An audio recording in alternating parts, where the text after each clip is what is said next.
What does retirement feel like when the silence starts to get louder than the conversations? Why do some people feel peaceful in their later years, while others feel disconnected even when life is supposed to be easier? The truth is, isolation in retirement is rarely about being physically alone. It's about losing daily moments of connection, purpose, and emotional engagement.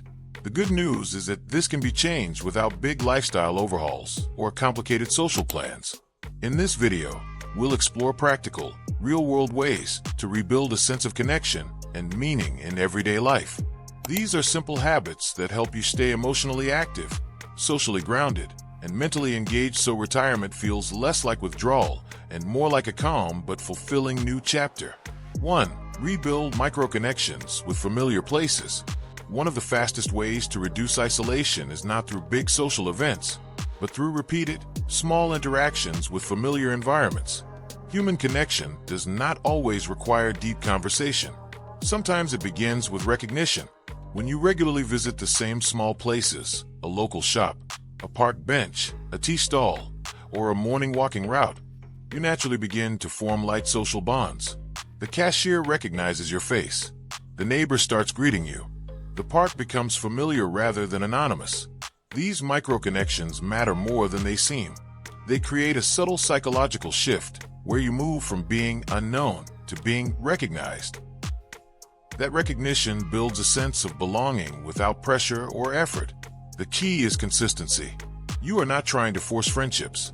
You are simply allowing familiarity to accumulate. Over time, these repeated interactions reduce emotional distance and create a soft social network that supports daily emotional stability. 2. Create a daily visibility ritual. Isolation often increases when days become unstructured and invisible, when no one knows what your day looks like, and you feel detached from any shared rhythm. One powerful way to counter this is to create a simple visibility ritual. This does not mean being constantly active or social. It means intentionally creating one small daily action that connects you outwardly to the world. It could be sending a short message to someone, sharing a thought with a family member, or even writing a short journal entry that you imagine someone else reading. The purpose is psychological anchoring. When your thoughts exist only in your mind, they can feel isolated. When they are expressed outwardly, even in a small way, they create a sense of presence in the world. This habit also prevents emotional buildup. Instead of carrying thoughts silently throughout the day, you release them into a form of expression. Over time, this reduces the feeling of emotional invisibility that often fuels loneliness. 3. Replace passive time with shared meaning activities. A major contributor to isolation is not lack of people, but lack of shared meaning. Many retirees fall into routines of passive consumption, television, scrolling, or repetitive solo activities that fill time but do not create emotional engagement. The problem is that passive routines do not generate a sense of participation in life. They create observation, not involvement. A more effective approach is to introduce activities that feel like they contribute to something beyond yourself. This could be gardening for your neighborhood, helping a community space, teaching a skill informally, or even maintaining something meaningful like a small personal project that others benefit from. The key is meaning, not scale. You do not need to be part of a large organization. Even small contributions create psychological connection because they shift your role from observer to participant. When your actions feel useful to others, even indirectly, the brain registers a stronger sense of belonging and relevance. 4. Build low-pressure social anchors. Many people assume that improving social life means increasing the number of conversations or making new friends quickly. That approach often fails in later life because it can feel forced or exhausting. A more sustainable method is to build low-pressure social anchors, relationships or interactions that do not demand emotional intensity but still provide regular contact. These might include weekly check-ins with a relative, casual conversations with a neighbor, or participation in a group where presence alone is enough, such as a walking group or a hobby circle. The important part is that these interactions are predictable and non-demanding. This removes the pressure of performing socially. Instead of needing to be interesting or constantly engaged, you simply show up. Over time, this consistency builds comfort and familiarity, which are the foundations of real connection. Loneliness often decreases not through intensity, but through repetition. 5. Design a connection window in your day. One subtle reason isolation grows in retirement is that days lose structure. Without intentional planning, social contact becomes random rather than scheduled. This often leads to long gaps with no interaction, which the brain interprets as disconnection. A simple solution is to create a fixed daily or weekly connection window. This is a specific time period reserved for any form of social contact, even if it is minimal. It could be a phone call, a short visit, or even participating in an online community discussion. The important part is timing and consistency. When the brain knows that connection is scheduled, it reduces the emotional unpredictability of the day. This creates stability. It also prevents the gradual drift into silence that often happens when social interaction is left entirely to chance. Over time, this structure becomes a reliable anchor that supports emotional balance. 6. Reintroduce being needed into daily life. One of the most powerful drivers of isolation is the loss of feeling needed. Work, parenting, and responsibility once created a constant sense of usefulness. When those roles fade, the absence can feel like emptiness.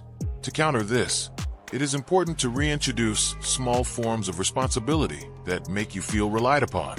This does not need to be formal caregiving or obligation-heavy roles. It can be something as simple as helping a neighbor occasionally, maintaining a routine task for someone, or being the person who checks in regularly on a friend. The psychological effect of being needed is significant. It restores a sense of purpose and reinforces identity beyond solitude. Even small responsibilities create emotional grounding because they reconnect you to others in a functional way. Without this element, isolation often becomes internal, even if external contact exists. It also gradually strengthens emotional resilience and encourages healthier social engagement over time. 7. Strengthen inner conversation skills. Not all isolation is solved externally. A large part of emotional loneliness comes from internal dialogue. When external interaction decreases, the mind often fills the gap with repetitive or negative thinking patterns.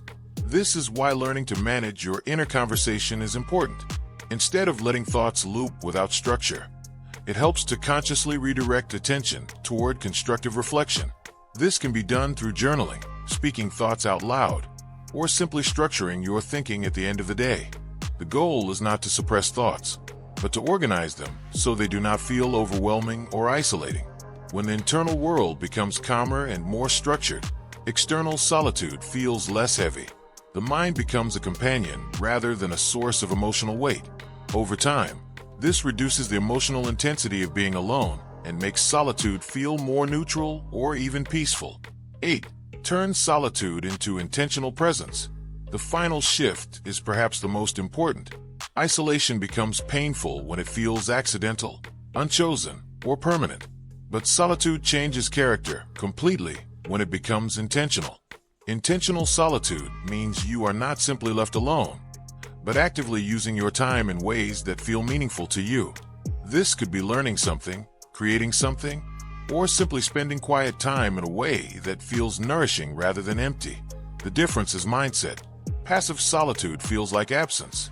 Intentional solitude feels like space. When you begin to shape your alone time with purpose, even small purpose, the emotional tone changes. You are no longer waiting for connection to happen. You are living within your own rhythm while still remaining open to it. This balance between independence and openness is what ultimately reduces isolation in a sustainable way. There you have it. 8 ways to reduce isolation and bring more connection into retirement. Whether it's through small daily interactions, rebuilding routine social touchpoints, or creating a stronger sense of personal purpose. Each of these approaches can help you feel more grounded and emotionally connected without needing drastic lifestyle changes. The key is consistency. Small actions repeated daily reshape how connected and engaged life feels over time. If you found these ideas valuable, make sure to like this video, share it with anyone who could benefit, and subscribe for more practical strategies to improve well-being and quality of life. Thanks for watching, and I'll see you in the next video.